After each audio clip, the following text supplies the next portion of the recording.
Part 1, the decision came swiftly, almost cruelly. The Galactic Council's chamber buzzed with tension, the air thick with unspoken hostility. Representatives from dozens of alien species sat around a massive circular table, their faces illuminated by soft glowing panels embedded in the ceiling. At the center of it all stood Benjamin Hayes, Earth's ambassador. His hands clasped tightly behind his back to hide their trembling. He had argued for hours, pleaded even, but the council members were unmoved.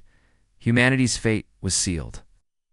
"Has demonstrated repeated violations of interstellar law," announced Vorthan, the towering insectoid leader of the council, its mandibles clicking sharply as it spoke.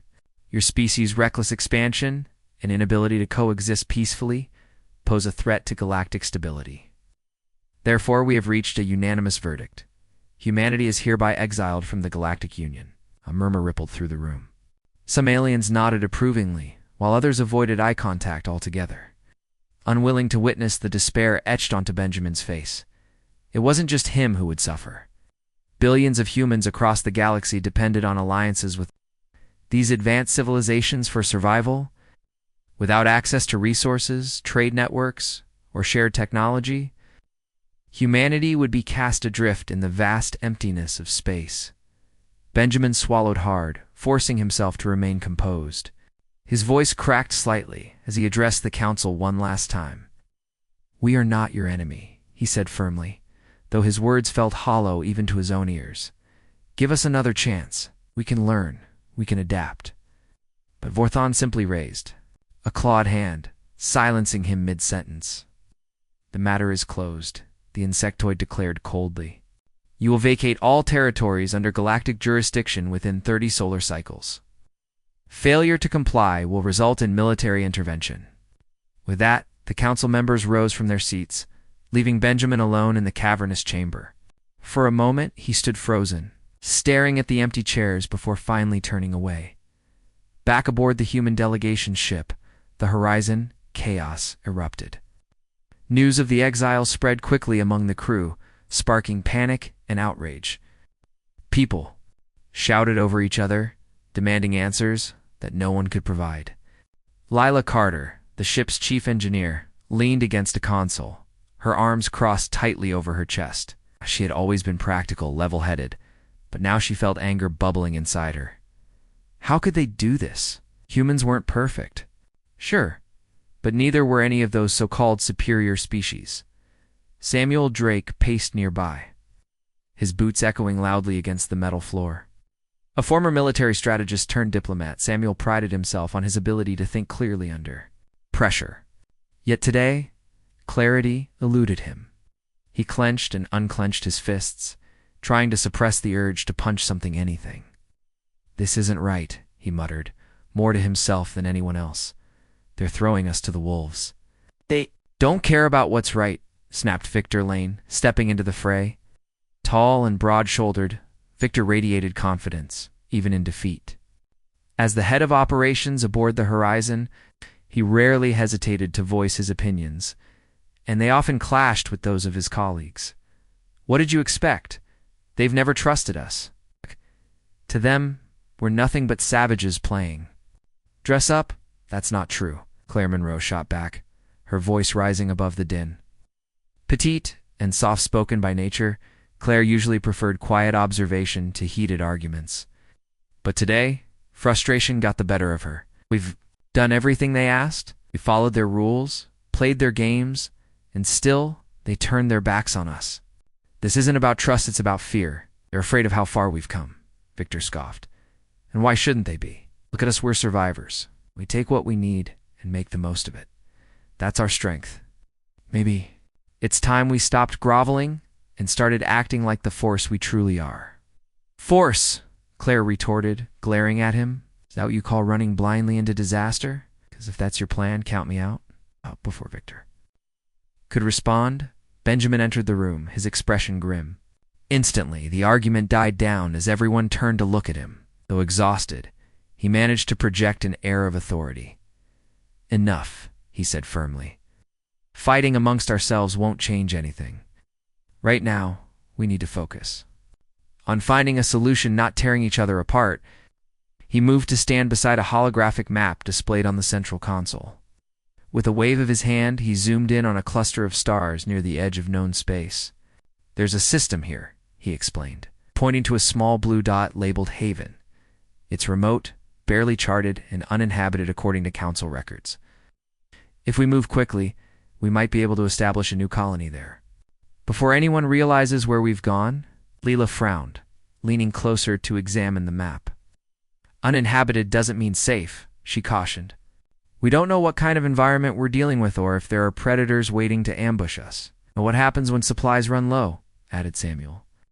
"Even if we manage to set up camp, sustaining millions of people without external support won't be easy." "I didn't say it would be," Benjamin admitted. "But it's our only option. Staying put means certain death. Moving gives us a fighting chance." For a long moment, silence fell over the group. Each person wrestled with their own thoughts, weighing the risks and rewards of Benjamin's proposal. Finally, Claire nodded slowly. "If it's our only choice, then we'll make it work." Somehow, Victor smirked, crossing his arms, glad to see someone's finally talking sense. "Shh. Just hope Haven lives up to its name." Preparations began immediately. Across the fleet of refugee ships, engineers scrambled to repair aging engines and reinforce hulls battered by years of use. Medical teams rationed dwindling supplies, prioritizing essentials like food, water, and medicine. Meanwhile, scouts analyzed data on Haven, searching for clues about its terrain and climate.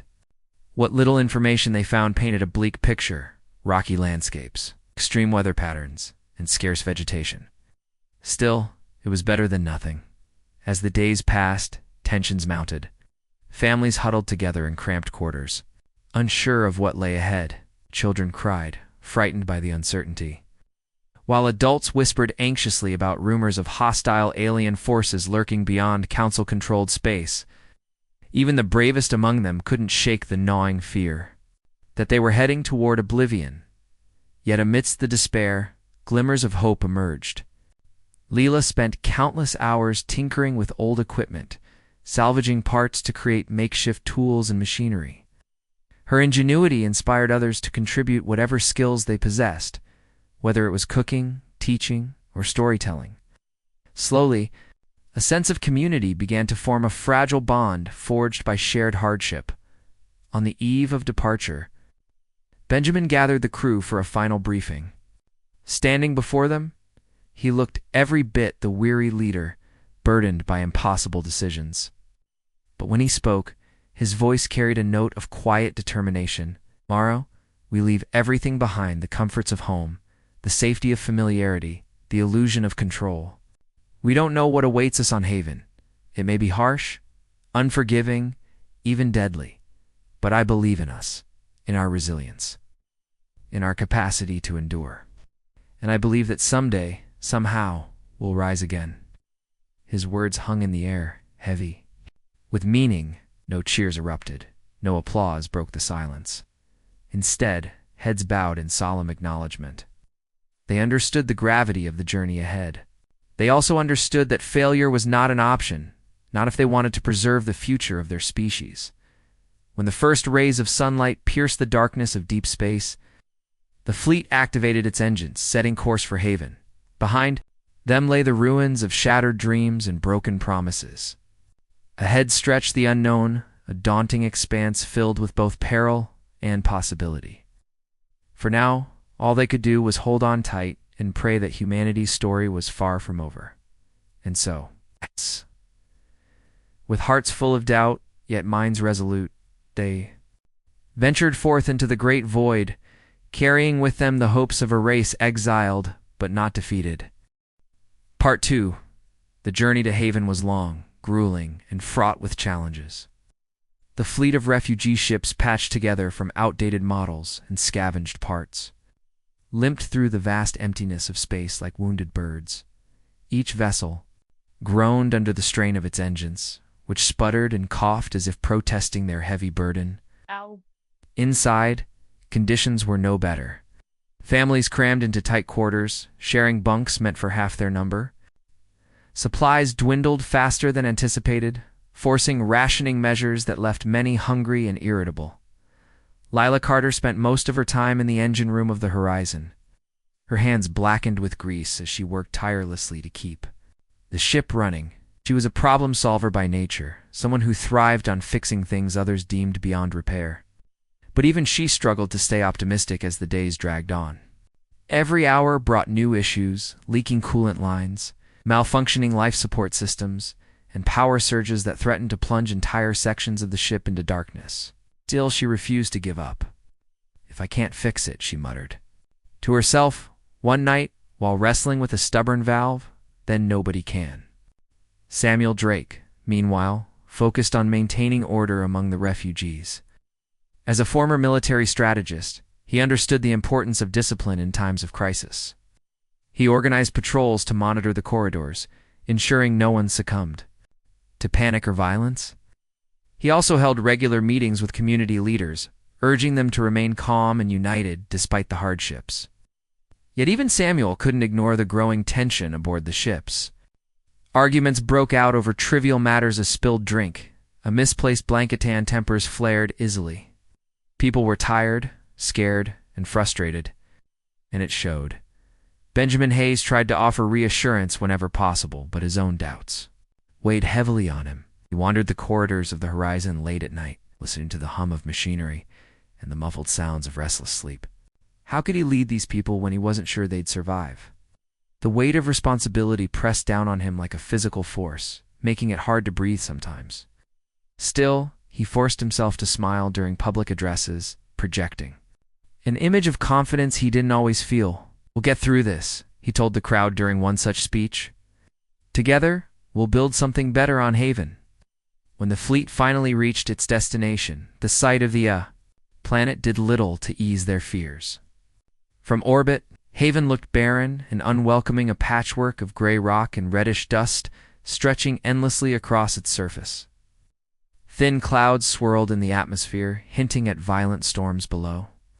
Data scans revealed extreme temperatures, ranging from scorching heat during the day to freezing cold at night.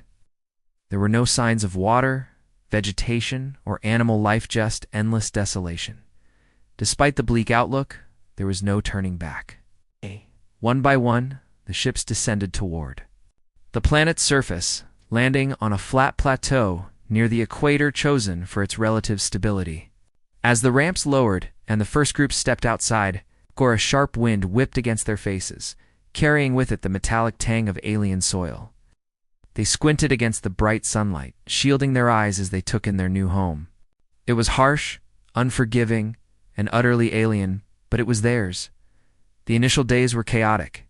Refugees scrambled to unload supplies and set up temporary shelters using whatever materials they had brought with them.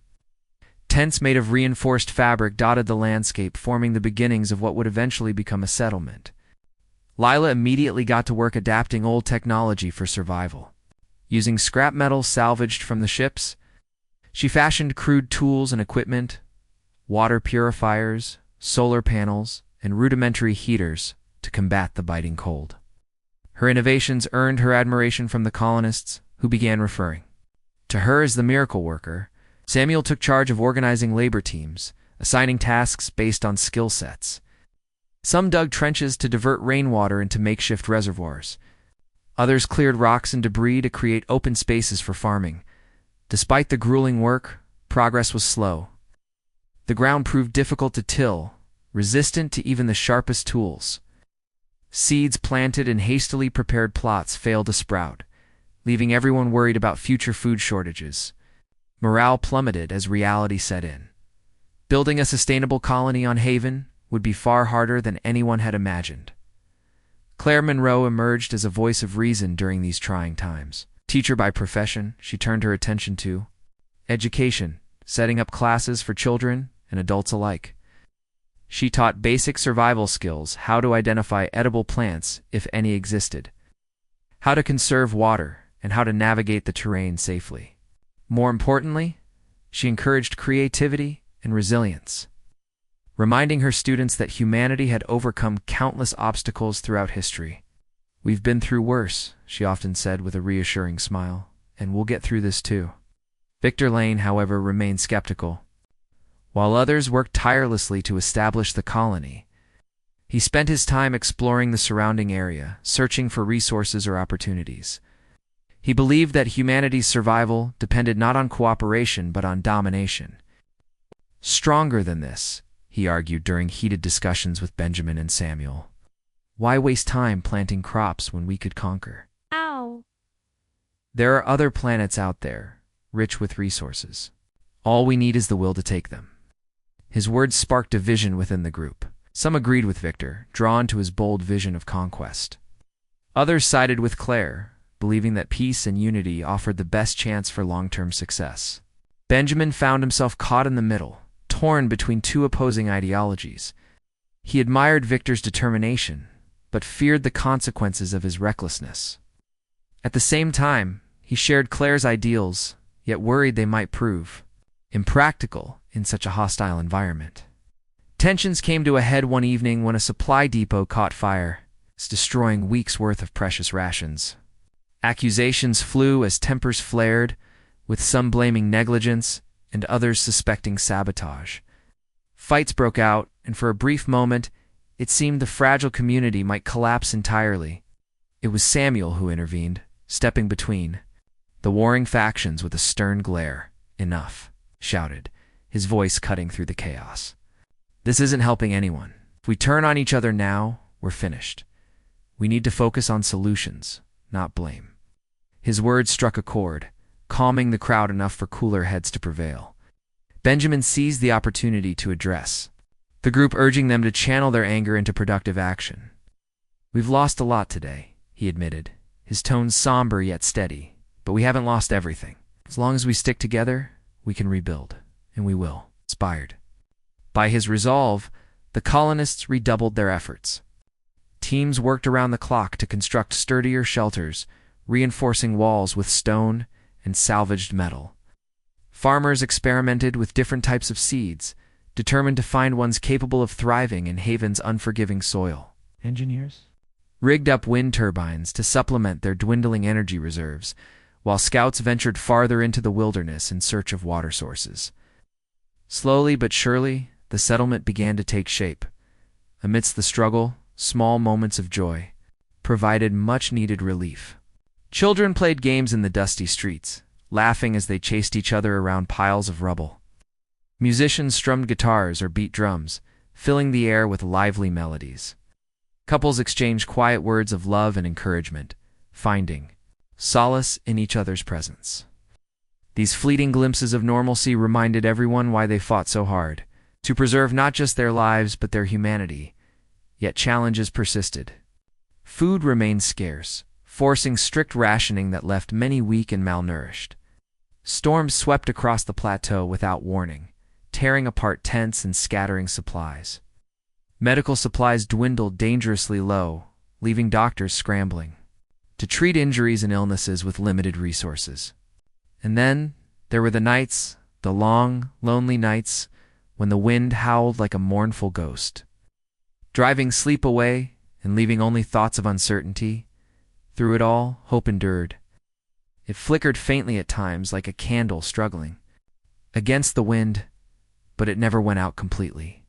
People clung to it fiercely, drawing strength from each other and from the belief that they could endure anything as long as they stood united. They knew the road ahead would be difficult, perhaps even impossible. But they also knew that giving up was not an option, not if they wanted to prove the Galactic Council wrong. As the sun rose over the horizon one morning, casting golden light across the rugged landscape, Benjamin stood atop a hill overlooking the settlement. Below him, men and women labored side by side, their faces etched with determination. Children darted between tents, their laughter echoing in the crisp morning air. For the first time in weeks, he allowed himself a small smile. Haven was far from paradise, but it was a start. And for now, that was enough. Weeks turned into months on Haven, and the colony slowly began to take shape. The once barren plateau was now dotted with sturdy structures made from salvage materials and local stone. Shelters had been reinforced to withstand the planets. Violent storms and wind turbines spun steadily in the breeze, providing much-needed energy. Yet despite these advancements, life remained a daily struggle. Food shortages persisted, forcing the colonists to stretch their meager rations even thinner. Water remained scarce, and the relentless weather tested everyone's endurance. It was during one of these difficult days that a team of scouts stumbled upon something extraordinary. Venturing farther than ever before, they explored a narrow canyon carved into the rocky terrain. At first glance, it seemed like just another barren stretch of land until they noticed strange markings etched into the cliffsides. Intrigued, they followed the symbols deeper into the canyon until they reached a massive stone door embedded in the rock face. Its surface was covered in intricate carvings, glowing faintly as if alive with some ancient power. Rachel Bennett, the linguist assigned to decipher alien languages, was called to examine the discovery. She arrived breathless and wide-eyed, her heart racing with excitement. For weeks, she had pored over fragments of alien texts recovered from old council archives, searching for clues about the galaxy's forgotten civilizations. Now, standing before this mysterious artifact, she felt as though she had stepped into a dream. "It's incredible," Rachel whispered, running her fingers gently over the glowing carvings. "These symbols, they're similar to others I've seen, but more complex. This could be the work of an advanced species, one we've never encountered before."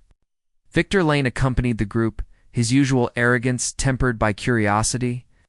He crossed his arms as he studied the door, his brow furrowed in thought. "So what is it? A tomb? A temple? Or maybe a vault full of weapons?" His voice carried a hint of impatience, but also undeniable interest. "We won't know until we open it," Rachel replied sharply, shooting him a glare. "And we need to proceed carefully. If this belongs to an ancient civilization, tampering with it could have consequences we don't understand." Hayes joined them shortly after, having been summoned to assess the situation. He listened intently as Rachel explained her findings, nodding slowly as she spoke. "This could be exactly what we need," he said finally, his tone measured but hopeful. "If there's technology inside something we can use to improve our chances, here it might make all the difference." Claire Monroe stood nearby, her arms crossed tightly over her chest. She had always been cautious when it came to unknown risks, and this discovery unsettled her. "What if it's dangerous?" she asked quietly. "We don't know what kind of traps or safeguards might be in place. What if opening it triggers something we can't control?" Her concerns were valid, but desperation outweighed caution. After a brief discussion, Benjamin gave the go-ahead to investigate further. Lila Carter volunteered to help, bringing her engineering expertise to the task. Together, she and Rachel worked tirelessly to decode the carvings and unlock the mechanism sealing the door. The process was painstaking. Each symbol seemed to correspond to a specific sequence, requiring precise alignment to activate the mechanism. Hours passed as they experimented, making incremental progress. Finally, with a deep rumble that echoed through the canyon, stone door slid open, revealing a dark passageway beyond inside. The air was cool and still, carrying a faint metallic scent. The walls glowed softly, illuminating the path ahead. As the group ventured deeper, they marveled at the sheer scale of the structure. Massive chambers filled with alien machinery stretched upward, their functions unclear but undeniably advanced. Strange artifacts lined the halls, crystalline devices pulsing with light. Consoles covered in unfamiliar controls, and statues depicting beings unlike anything they had ever seen. Rachel's eyes sparkled with wonder as she examined the inscriptions scattered throughout the ruins. "This wasn't just a storage facility," she murmured. "It looks like a research center, a place where they studied everything. Astronomy, biology, energy manipulation. They were trying to understand the universe itself." Victor wandered, off on his own, drawn to a large console at the heart of the main chamber. It hummed with latent power, its surface covered in blinking lights and panels. Ignoring Rachel's warnings, he pressed his hand against it, triggering a surge of activity. Screens lit up, displaying streams of data written in the same glowing symbols etched into the walls. Though none of them could read the text, the visuals told a story: diagrams of planets, maps of star systems, schematics of machines capable of harnessing unimaginable energy. "This is it," Victor declared, his voice brimming with triumph. "This is how we survive and thrive." With this kind of technology, we won't just endure on Haven, we'll dominate. His words sent a chill through the group. Claire stepped forward, her expression firm. We don't even know what this stuff does yet. Rushing in without understanding could destroy us or worse. She's right, Benjamin added, though his gaze lingered on the glowing displays. We need to study this carefully. Figure out how it works before we start using it. Delilah nodded in agreement, already mentally cataloging the potential applications of the machinery. I'll start working on reverse engineering some of these components, she said. But it'll take time. We'll need to be careful. If something goes wrong, there's no telling what kind of damage it could cause. The decision to proceed cautiously was unanimous, but the discovery ignited fierce debates back at the settlement. Word of the ruins spread quickly, sparking both excitement and fear among the colonists. Some saw the technology as humanity's salvation, a chance to reclaim their dignity and prove their worth to the Galactic Council. Others viewed it as a curse, warning of hubris and the dangers of meddling with forces beyond comprehension. Victor wasted no time rallying supporters to his side. He held fiery speeches under the stars, painting vivid pictures of a future where humanity ruled the galaxy. They exiled us because they were afraid, he declared, his voice echoing across the makeshift amphitheater. Afraid of what we could become? Well, let them tremble. With this power, we'll show them we're not weaklings begging for scraps, we're conquerors destined to lead. His words resonated with many, especially those who had grown disillusioned with the hardships of life on Haven. They flocked to his banner, eager to embrace his vision of strength and dominance. But Claire countered his rhetoric with impassioned appeals for restraint. Speaking to smaller groups gathered around campfires, she reminded them of the lessons history had taught. Great empires rise and fall, she said softly, her voice steady, despite the weight of her message. Ours will too if we let greed and arrogance guide us. True strength comes from unity, not conquest. The ideological divide widened, threatening to fracture the fragile unity holding the colony together. Benjamin found himself caught in the middle once again, torn between conflicting visions of humanity's future. He admired Victor's ambition but feared the recklessness it inspired. At the same time, he shared Claire's ideals, yet doubted. Part for the tension between Victor Lane's followers and Claire. Monroe's supporters grew sharper with each passing day. The discovery of the ancient ruins had ignited a firestorm of debate, dividing the colony into two distinct factions. On one side stood those who believed humanity should seize the alien technology and use it to assert dominance over the galaxy. They saw Haven not as a refuge but as a stepping stone, a base from which they could reclaim their place among the stars. On the other side were those who urged caution, warning that rushing into the unknown could lead to disaster. To them, survival was more important than conquest, and unity more valuable than power. Victor wasted no time consolidating his influence. He gathered like-minded individuals around him, forming what he called the advance guard. These were people hungry for change, tired of living hand-to-mouth in the harsh environment of Haven. Many were former soldiers or engineers, skilled in combat and technical work, making them invaluable assets to Victor's cause. Under his leadership, they began organizing drills, stockpiling resources, and studying the alien machinery with reckless determination. Their goal was clear: unlock the secrets of the ruins as quickly as possible, regardless of the risks. Claire, meanwhile, worked tirelessly to counter Victor's growing momentum. She rallied her own supporters, teachers, farmers, medics, and others who valued cooperation over aggression. Dubbing themselves the Unity Front, they focused on strengthening the colony's infrastructure and fostering trust among the settlers. Claire argued that humanity's survival depended not on weapons or conquest, but on working together to overcome the challenges of their new home. Her speeches often emphasized patience and wisdom, urging everyone to remember why they had come. To Haven in the first place, Benjamin Hayes watched the rift widen with mounting unease. As the leader of the colony, he felt responsible for keeping the peace, but the ideological divide was proving difficult to bridge. Both sides had valid points, and both represented extremes of human nature.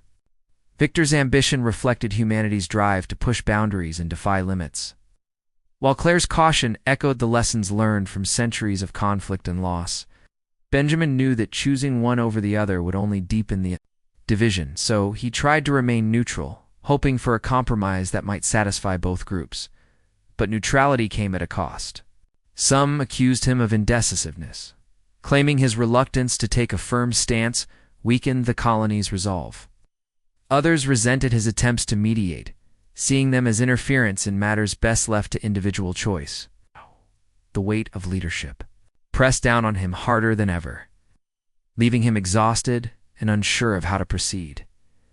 Amidst the turmoil, La Carter continued her work in the ruins, attempting to decipher the alien technology without succumbing to either faction's pressure. Her practical mindset made her an ideal mediator, though she preferred to stay out of politics whenever possible. Still, even she couldn't ignore the growing unrest. One evening, as she pored over schematics in the dim glow of her workstation, Victor stormed into the chamber, his face flushed with frustration. "We're wasting time," he snapped, slamming his fist against a nearby console. "You're too busy tinkering to see the bigger picture. If we don't act now, someone else will beat us to it." Lila sighed, rubbing her temples. "Acting recklessly won't help anyone," she replied calmly. "This stuff is dangerous. We don't know what kind of safeguards are built into these systems. Triggering the wrong mechanism could collapse the entire structure or worse." Victor scoffed, shaking his head. "Danger is part of progress. Haven't you heard of calculated risks? Or are you too scared to take them?" "I'm not scared," Lila shot back, her voice rising slightly. "I'm responsible. Someone has to be." The load-elated. Their argument was interrupted by Rachel Bennett, who entered the chamber carrying a tablet filled with newly translated data. "Guys, stop bickering," she said sharply. "We've got bigger problems." She held up the tablet, displaying a series of ominous warnings embedded within the alien inscriptions. According to the text, civilization that built the ruins had faced catastrophic consequences after misusing their own technology. Energy experiments gone wrong had destabilized their planet's core, leading to widespread destruction and, ultimately, their extinction. The final message was chilling. Asterisk, beware the hubris of creation. Asterisk, a heavy silence fell over the room as the implications sank in. Victor broke it first, his tone dismissive. "So they messed up. It doesn't mean we will. We're smarter than they were." "No, we're not," Rachel countered, her voice trembling with emotion. "That's the point. They thought they were untouchable too, just like you're thinking now, and look where it got them." Claire arrived shortly afterward, having been summoned by Rachel. When she read the translation, her expression hardened. "This proves my point," she said firmly. "Can't afford to gamble with something this powerful, and not when so many lives depend on us getting it right." Victor rolled his eyes, clearly unimpressed. "Your point is fear. Mine is action. Guess which one history remembers?" Before Claire could respond, Benjamin entered the chamber, drawn by the commotion. He listened silently as Rachel explained the situation, his face growing increasingly pale. Finally, he spoke, his voice low, but steady. "This changes everything. We have to reconsider our approach." Victor bristled at the suggestion. "Reconsider? You mean give up? Is that what you want? To crawl back into your little hole and wait for death to find us?" "No," Benjamin replied, meeting Victor's gaze squarely.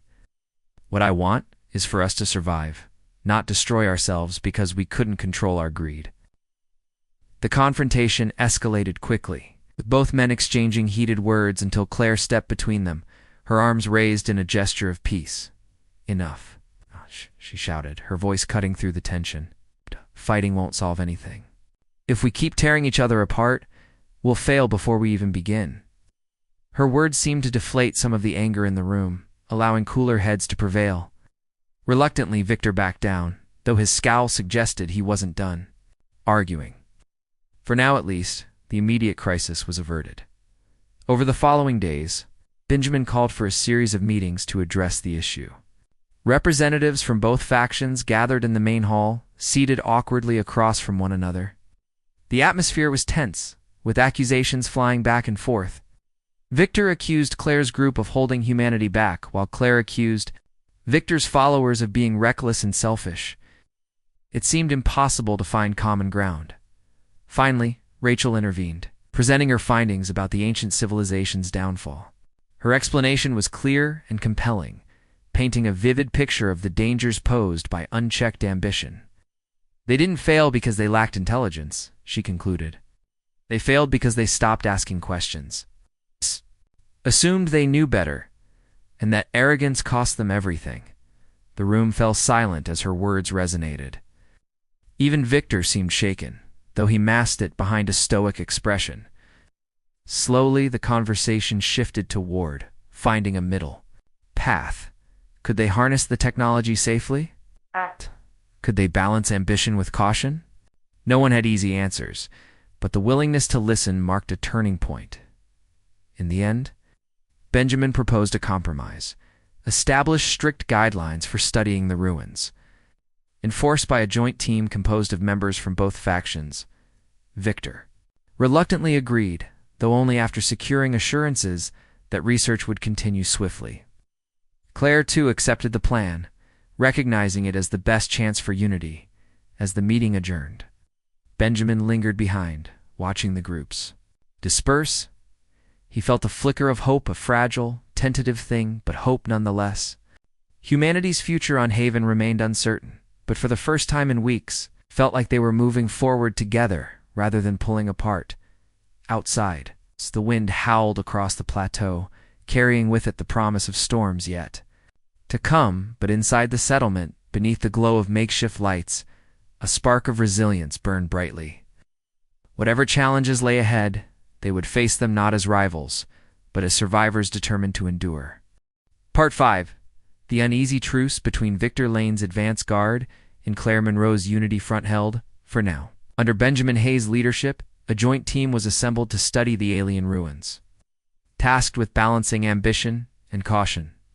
The group included some of the colony's brightest minds: Leela Carter, whose engineering skills were unmatched; Rachel Bennett, whose knowledge of alien languages provided critical insights; Samuel Drake, who offered strategic oversight; and representatives from both factions to ensure transparency. While tensions simmered beneath the surface, everyone understood the stakes. If they couldn't work together, Haven might become their tomb rather than their salvation. Progress in the ruins was slow, but steady. Lila and her team painstakingly dissected the alien machinery, piecing together its functions bit by bit. They discovered that much of the technology relied on an energy source unlike anything humanity had encountered before: pulsating crystal buried deep within the facility. When activated, it emitted a low hum, filling the air with warmth and light. Though they didn't fully understand how it worked, the crystal seemed capable of powering entire cities or weapons of unimaginable destruction. Rachel continued translating the inscriptions scattered throughout the ruins, uncovering fragments of the ancient civilization's history. She learned that they called themselves the Varath, a species renowned for their scientific achievements. Their downfall, however, stemmed not from external threats, but internal hubris. In their quest for mastery over creation itself, they had unleashed forces beyond their control, fracturing their world and sealing their fate. Each new discovery served as a sobering reminder of the dangers lurking in unchecked ambition. Despite these warnings, Victor grew increasingly impatient. He pushed for faster results, urging the team to bypass safety protocols in favor of immediate action. "We're wasting time," he argued during one heated meeting. "Every day we delay is another day we stay weak. The council thinks we're finished, but if we show them this power, we'll be finished ourselves," Claire interrupted sharply. "Do you even hear yourself? You sound like a child playing with matches." Victor shot her a venomous glare but said nothing, knowing she wasn't entirely wrong. Still, his frustration mounted. He began holding private meetings with members of the advance guard, discussing contingency plans should the joint effort fail. His ultimate goal remained unchanged: harness the alien technology and use it to reclaim humanity's place among the stars, even if it meant doing so without approval. Meanwhile, life outside the ruins carried on as usual. Farmers tended to struggling crops, Engineers maintained the settlement's fragile infrastructure, and teachers like Claire kept morale high, with stories of resilience and hope. But whispers of discontent spread quickly, fueled by fears of what might happen if the ruined secrets fell into the wrong hands. Some settlers questioned whether they should have explored the site at all. Others wondered if Victor's vision of conquest might be worth considering after all. It was during one of these tense days that something unexpected happened. A scout ship patrolling the outer edges of Haven's atmosphere detected unusual activity near the planet's moon. At first, it appeared to be nothing more than random signals bouncing off the rocky surface. But further analysis revealed patterns, too deliberate to be natural. Someone or something was out there. Samuel Drake took charge of the investigation, assembling a small team to investigate the source of the signals. Among them were Benjamin, who insisted on accompanying the mission, and Lila, whose technical expertise would prove invaluable. As their shuttle approached the moon, they marveled at its desolate beauty. Its surface was pockmarked with craters, glowing faintly under the dim light of Haven's distant sun. When they landed, they found evidence of recent activity, tracks gouged into the dusty terrain, remnants of metallic debris, and strange markings etched into the rock. Following the trail, they stumbled upon a cluster of domed structures nestled within a crater. The buildings were sleek and angular, clearly artificial, but unlike anything human or Verith in design. As they approached cautiously, a figure emerged. From one of the domes, its movements graceful, yet deliberate. It was an alien, a slender, bipedal creature with shimmering skin that shifted colors depending on the angle of the light. Its large almond-shaped eyes glowed softly, exuding an aura of calm curiosity. It raised a hand in greeting, its elongated fingers splayed wide in a gesture of peace. Benjamin stepped forward hesitantly, raising his own hand in response. "We come in peace," he said slowly, unsure if the creature could understand him. To his surprise, the alien tilted its head and replied in halting but intelligible English. "Peace. Yes, we are Zenari." The encounter sent shockwaves through the team. For months, they had assumed they were alone on Haven, abandoned by the Galactic Council and left to fend for themselves. Yet here was proof that intelligent life still existed nearby, not hostile invaders bent on destruction, but peaceful beings eager to communicate. Over the next several hours, Benjamin and his team engaged in cautious dialogue with the Zenari. Through gestures, drawings, and broken phrases, they pieced together fragments of information about their hosts. The Zenari hailed from a neighboring star system where their species thrived despite limited resources. Unlike the advanced civilizations of the Galactic Council, they lacked sophisticated weaponry or interstellar travel capabilities. Instead, they focused on sustainability, living harmoniously with their environment and valuing cooperation over competition. Their leader Zillara welcomed the humans warmly, expressing genuine interest in their plight. "You were cast out," she observed, her voice carrying a note of sympathy. "But you remain strong. Why?" Benjamin hesitated, searching for the right words. "Because we have no choice," he admitted finally. "Survival isn't easy, but giving up isn't an option." Zillara nodded thoughtfully, as if she understood. "Strength comes in many forms," she said. "Perhaps your kind can teach us, and we you." The implications of her statement weren't lost on anyone. Here was an opportunity, not just for trade or alliances, but for mutual growth. The Zenari possessed knowledge of local flora and fauna that could help the humans adapt to Haven's harsh conditions. In return, humanity offered technological advancements and shared experiences that might benefit the Zenari as well. It was a partnership rooted in equality rather than exploitation, a stark contrast to humanity's previous interactions with other species. When the team returned to Haven, news of their discovery spread quickly. Colonists gathered around campfires, listening intently as Benjamin recounted the details of their meeting. Many were skeptical at first, wary of trusting strangers after being betrayed by the Galactic Council. But others saw potential in the alliance, viewing it as a chance to rebuild humanity's reputation and secure a brighter future. Victor predictably dismissed the idea outright. "They're primitive," he sneered during one heated discussion. "What can they possibly offer us? A few plants and rocks?" Meanwhile, we sit on untapped power capable of reshaping the galaxy. They're not primitive, they're survivors. Claire countered fiercely. And survival is exactly what we need right now. Or have you forgotten why we're here? Her words struck a nerve, silencing Victor momentarily. For all his bravado, he couldn't deny the truth in what she said. Survival was the priority, not domination. As negotiations with the Zenari progressed, the colony began to change. Food shortages eased as the aliens introduced edible plants native to Haven, which thrived in conditions previously deemed inhospitable. Medical supplies improved thanks to Zenari remedies derived from local herbs. Even morale received a boost, as settlers embraced the idea of forging connections rather than walls. Yet challenges remained. Not everyone trusted the Zenari, fearing hidden motives or unforeseen consequences. Others worried that relying too heavily on their new allies might weaken humanity's independence. And then there was Victor, whose distrust bordered on hostility. He openly criticized Benjamin's decision to ally with the Zenari, accusing him of prioritizing outsiders over his own people. "You're trading our strength for scraps," Victor accused during one particularly volatile exchange. "Mark my words, this will come back to haunt us." Benjamin met his gaze steadily, refusing to back down. "Strength doesn't mean isolation," he replied. "It means knowing when to stand alone and when to reach out. If we don't learn that lesson, we'll never move forward."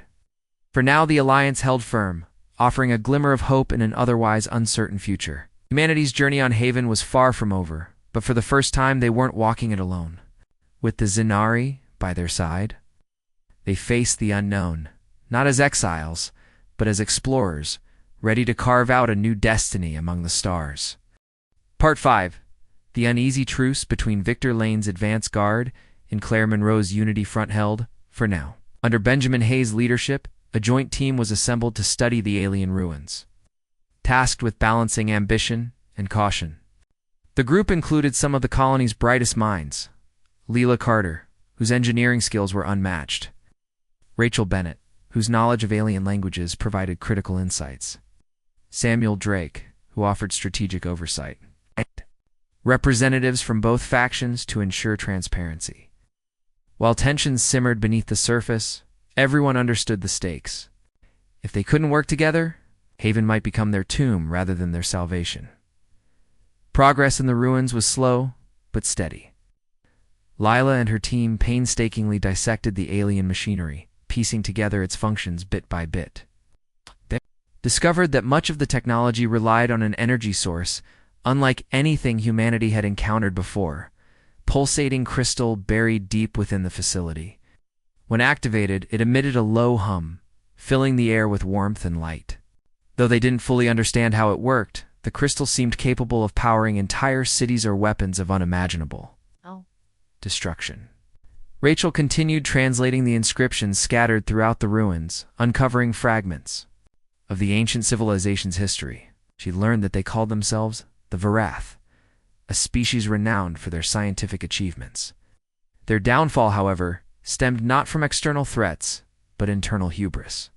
In their quest for mastery over creation itself, they had unleashed forces beyond their control, fracturing their world and sealing their fate. Each new discovery served as a sobering reminder of the dangers lurking in unchecked ambition. Despite these warnings, Victor grew increasingly impatient. He pushed for faster results, urging the team to bypass safety protocols in favor of immediate action. "We're wasting time," he argued during one heated meeting. "Every day we delay is another day we stay weak. The council thinks we're finished, but if we show them this power, we'll be finished ourselves," Claire interrupted sharply. "Do you even hear yourself? You sound like a child playing with matches." Victor shot her a venomous glare but said nothing, knowing she wasn't entirely wrong. Still, his frustration mounted. He began holding private meetings with members of the advance guard, discussing contingency plans should the joint effort fail. His ultimate goal remained unchanged: harness the alien technology and use it to reclaim humanity's place among the stars, even if it meant doing so without approval. Meanwhile, life outside the ruins carried on as usual. Farmers tended to struggling crops, engineers maintained the settlement's fragile infrastructure, and teachers like Claire kept morale high, with stories of resilience and hope. But whispers of discontent spread quickly, fueled by fears of what might happen if the ruined secrets fell into the wrong hands. Some settlers questioned whether they should have explored the site at all. Others wondered if Victor's vision of conquest might be worth considering after all. It was during one of these tense days that something unexpected happened. A scout ship patrolling the outer edges of Haven's atmosphere detected unusual activity near the planet's moon. At first, it appeared to be nothing more than random signals bouncing off the rocky surface. But further analysis revealed patterns, too deliberate to be natural. Someone or something was out there. Samuel Drake took charge of the investigation, assembling a small team to investigate the source of the signals. Among them were Benjamin, who insisted on accompanying the mission, and Lila, whose technical expertise would prove invaluable. As their shuttle approached the moon, they marveled at its desolate beauty. Its surface was pockmarked with craters, glowing faintly under the dim light of Haven's distant sun. When they landed, they found evidence of recent activity, tracks gouged into the dusty terrain, remnants of metallic debris, and strange markings etched into the rock. Following the trail, they stumbled upon a cluster of domed structures nestled within a crater. The buildings were sleek and angular, clearly artificial, but unlike anything human or Verith in design. As they approached cautiously, a figure emerged. From one of the domes, its movements graceful, yet deliberate. It was an alien, a slender, bipedal creature with shimmering skin that shifted colors depending on the angle of the light. Its large almond-shaped eyes glowed softly, exuding an aura of calm curiosity. It raised a hand in greeting, its elongated fingers splayed wide in a gesture of peace. Benjamin stepped forward hesitantly, raising his own hand in response. "We come in peace," he said slowly, unsure if the creature could understand him. To his surprise, the alien tilted its head and replied in halting but intelligible English. "Peace. Yes, we are Zenari." The encounter sent shockwaves through the team. For months, they had assumed they were alone on Haven, abandoned by the Galactic Council and left to fend for themselves. Yet here was proof that intelligent life still existed nearby, not hostile invaders bent on destruction, but peaceful beings eager to communicate. Over the next several hours, Benjamin and his team engaged in cautious dialogue with the Zenari. Through gestures, drawings, and broken phrases, they pieced together fragments of information about their hosts. The Zenari hailed from a neighboring star system where their species thrived despite limited resources. Unlike the advanced civilizations of the Galactic Council, they lacked sophisticated weaponry or interstellar travel capabilities. Instead, they focused on sustainability, living harmoniously with their environment and valuing cooperation over competition. Their leader Zillara welcomed the humans warmly, expressing genuine interest in their plight. "You were cast out," she observed, her voice carrying a note of sympathy. "But you remain strong. Why?" Benjamin hesitated, searching for the right words. "Because we have no choice," he admitted finally. "Survival isn't easy, but giving up isn't an option." Zillara nodded thoughtfully, as if she understood. "Strength comes in many forms," she said. "Perhaps your kind can teach us, and we you." The implications of her statement weren't lost on anyone. Here was an opportunity, not just for trade or alliances, but for mutual growth. The Zenari possessed knowledge of local flora and fauna that could help the humans adapt to Haven's harsh conditions. In return, humanity offered technological advancements and shared experiences that might benefit the Zenari as well. It was a partnership rooted in equality rather than exploitation, a stark contrast to humanity's previous interactions with other species. When the team returned to Haven, news of their discovery spread quickly. Colonists gathered around campfires, listening intently as Benjamin recounted the details of their meeting. Many were skeptical at first, wary of trusting strangers after being betrayed by the Galactic Council. But others saw potential in the alliance, viewing it as a chance to rebuild humanity's reputation and secure a brighter future. Victor predictably dismissed the idea outright. "They're primitive," he sneered during one heated discussion. "What can they possibly offer us? A few plants and rocks?" Meanwhile, we sit on untapped power capable of reshaping the galaxy. They're not primitive, they're survivors, Claire countered fiercely. And survival is exactly what we need right now. Or have you forgotten why we're here? Her words struck a nerve, silencing Victor momentarily. For all his bravado, he couldn't deny the truth in what she said. Survival was the priority, not domination. As negotiations with the Zenari progressed, the colony began to change. Food shortages eased as the aliens introduced edible plants native to Haven, which thrived in conditions previously deemed inhospitable. Medical supplies improved thanks to Zenari remedies derived from local herbs. Even morale received a boost, as settlers embraced the idea of forging connections rather than walls. Yet challenges remained. Not everyone trusted the Zenari, fearing hidden motives or unforeseen consequences.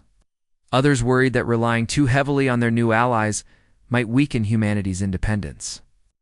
And then there was Victor, whose distrust bordered on hostility.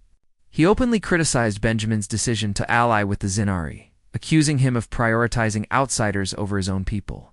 "You're trading our strength for scraps," Victor accused during one particularly volatile exchange.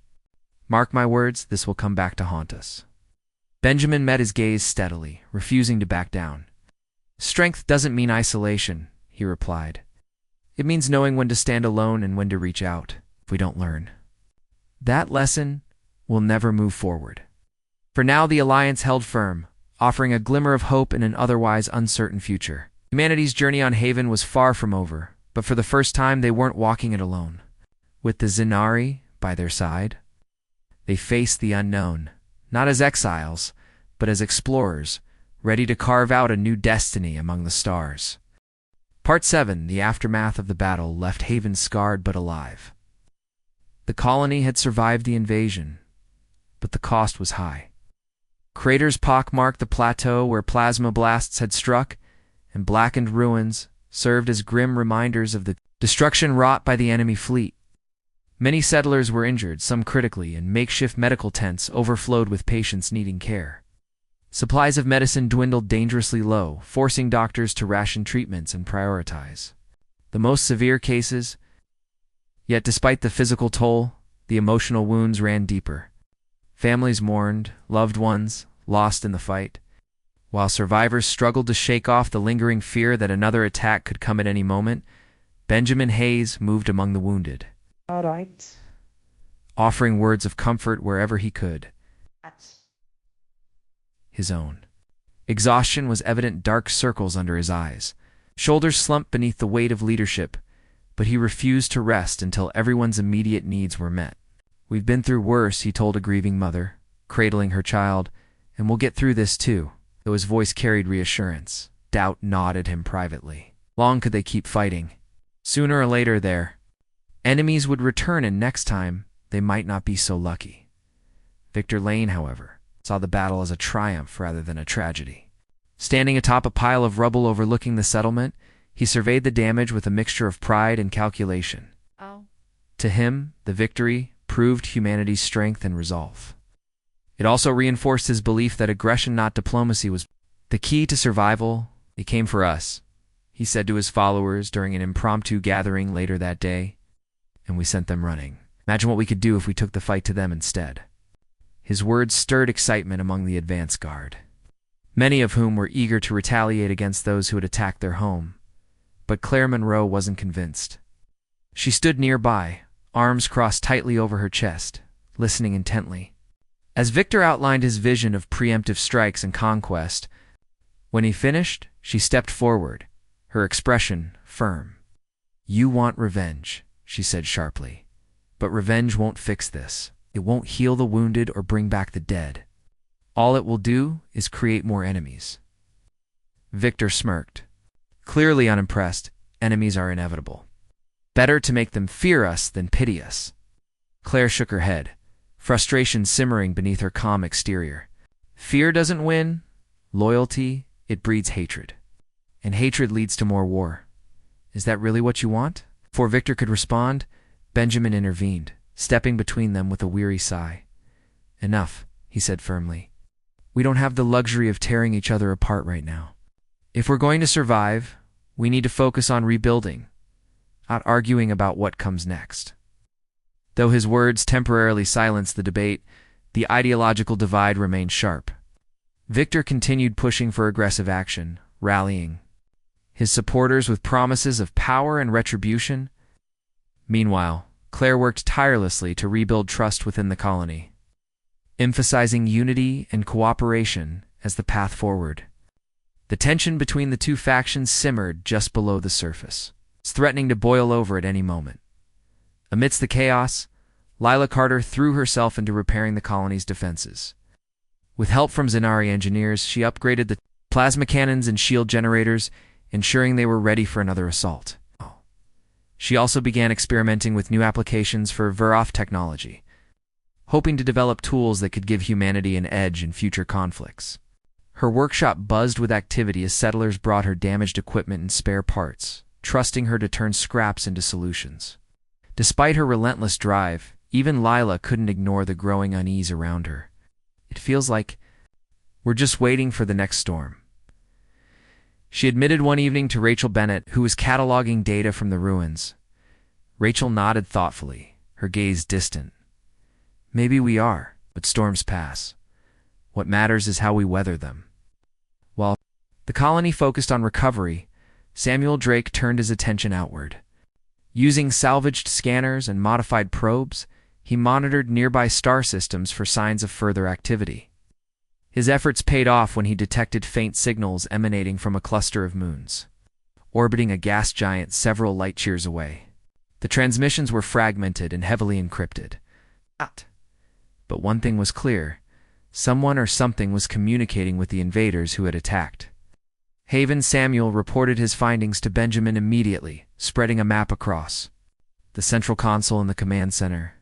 Whoever these people are, they're coordinating attacks, he explained. If we don't find out who they are, we'll never know when or where they'll strike next. Benjamin studied the map carefully, his brow furrowed in thought. Do we have any way of tracing the source? It's possible, Samuel replied. But it'll take time and resources we can't afford to waste. The decision weighed heavily on Benjamin. Diverting manpower and materials to track down an unknown threat meant delaying critical repairs and preparations at home. Yet ignoring the signals risked leaving the colony vulnerable to another surprise attack. After much deliberation, he gave the go-ahead, authorizing a small reconnaissance team to investigate the transmissions. Victor wasted no time criticizing the move, calling it a waste of valuable assets. We should be fortifying our position, not chasing ghosts, he argued during a heated meeting. Every ship and soldier we send out is one less defending Haven. And every unanswered question makes us weaker, Benjamin shot back. We don't understand who we're up against. We'll never stand a chance. The argument ended inconclusively, leaving both men frustrated but unwilling to back down. As preparations for the mission continued, tensions within the colony reached a boiling point. Meanwhile, Claire sought to mend the fractures forming between settlers. She organized community-building events aimed at fostering solidarity, including shared meals, storytelling sessions, and collaborative projects. One such initiative involved constructing a memorial wall to honor those who had died defending Haven, made from salvaged metal and stone. The wall bore the names of fallen settlers engraved alongside symbols representing unity and resilience. Its completion served as a powerful reminder of what humanity had achieved and what it still stood to lose. Yet even Claire's efforts couldn't completely bridge the gap between Victor's followers and her own supporters. Spurred on by his rhetoric, members of the advance guard began taking matters into their own hands. Under cover of darkness, they launched unauthorized raids on Zinari outposts near Haven's moon, destroying supplies and damaging infrastructure. Their goal was simple: provoke a reaction that would justify retaliation against the Galactic Council. At first, suspicion fell on rogue scavengers or rival factions operating independently of the colony. But when evidence of sabotage surfaced a piece of human-made weaponry found at one of the damaged sites, Benjamin demanded answers. Confronted with irrefutable proof, Victor initially denied involvement. However, pressure from both sides forced him to admit his role in orchestrating the attacks. You betrayed us, Claire exclaimed, her voice trembling with anger. After everything we've done to build trust with the Zinnery, you throw it all away for your own agenda. Victor didn't flinch, meeting her glare with cold indifference. Trust doesn't win wars. Strength does. You can't see that, then maybe you're part of the problem. The revelation sparked outrage across the colony. Many called for Victor's removal from leadership, accusing him of endangering everyone's safety. Others defended his actions, claiming they were necessary to protect humanity's interests. Once again, Benjamin found himself caught in the middle, tasked with mediating a conflict that threatened to tear the colony apart. In the end, a compromise was reached not without difficulty. Victor agreed to step down as head of the advance guard, though he retained influence among his followers. In exchange, Benjamin promised to consider more aggressive strategies moving forward, provided they were approved by consensus. It was a fragile truce held together by threads of necessity rather than genuine reconciliation. As days turned into weeks, life on Haven slowly returned to a semblance of normalcy. Pairs progressed steadily, bolstered by Zenaria's assistance and innovative uses of alien technology. Crops flourished in newly irrigated fields, providing ample food for the growing population. Scouts patrolling the outer edges of the planet reported no further signs of hostile activity, lending a sense of cautious optimism to daily routines. Yet beneath the surface, cracks remained. Trust had been broken, alliances tested, and ideologies pushed to their limits. Humanity's future on Haven was far from secure, but for now, they endured. Together, they faced the unknown, driven by hope, determination, and the unshakable belief that their story was far from over.